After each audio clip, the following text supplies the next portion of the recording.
Banks in Iceland need a bailout, but citizens of that country say no way. The people of Iceland voted against a deal that would have helped fix their economic problems, refusing to pay off bank debts. So why didn't the United States do the same? Joining me now from Vancouver, Canada, is research associate at the Center for Research on Globalization, Andrew Gavin Marshall. Mr. Marshall, let's talk about this concept. From what I understand, it was determined that bailing out Iceland's banks would have set each citizen back more than $16,000. So they voted no. Talk to me about this. Yeah, and it would have been about $65,000 per household. Now, the reality is that the Icelandic people didn't really vote no against the actual negotiations. The vote was on negotiations that have already died. When the negotiations were being finalized, the Icelandic people signed a petition to the government asking that it veto the negotiations, that it veto the settlement, which the government then did, and then the government had to take that negotiation to referendum, according to Icelandic law. At the same time, the government began new negotiations with both the Dutch and the British.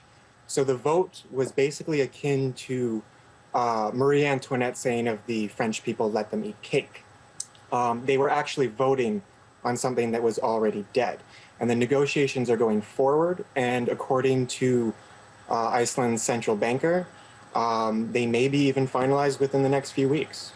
So basically, the vote was sort of a statement to let people know what they wanted. But talk to me about this. What happens to the banks? Well, the banks have basically gone under. They've been nationalized. And the bailout would be for roughly $5.4 billion, which would go to the Dutch and the British depositors in Iceland, which was the major online bank that went under. And this is basically asking the Icelandic people to pay for the bad debts of their bankers and the bad regulations of their government. And it's sort of endemic of this corporatist economic undertaking that's going on around the world, where the private debt has become public obligation. So you privatize profit and you socialize the risk. And the Icelandic people are angry because they're being asked to pay for these bad debts that they really took no part in. And in 2007, Iceland was said to be the best country to live in by the UN, and a year later, their country collapsed. And from what I understand, these countries that want the people of Iceland to basically carry this weight, I mean, they're working with the International Monetary Fund. Is that right? That's absolutely correct. And they're basically being exposed to financial extortion. And what I mean by that is that the loan from the IMF, which is roughly $4.3 billion, I believe, is being held off on given to Iceland until this negotiation regarding Icesave is resolved. Now, the IMF kind of uses doublespeak, Orwellian doublespeak, in explaining this. They state that the loan isn't conditional upon paying the bailout, but they state that they won't give the loan until the issue is resolved. And the EU is also applying pressure.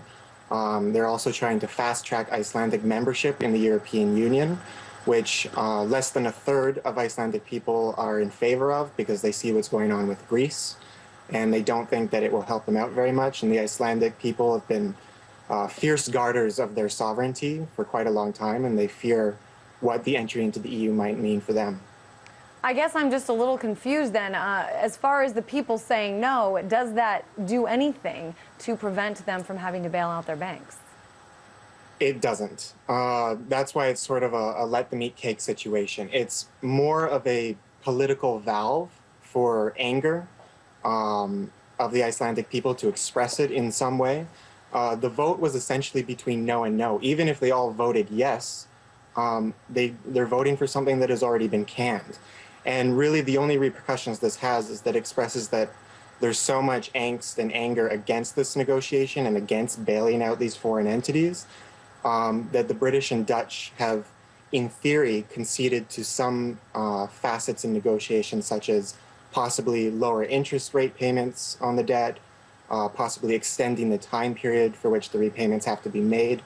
But they still said that without a doubt, that full debt will be repaid. All right, and still interesting that they protested before the bailout happened rather than after. Thanks so much for that analysis.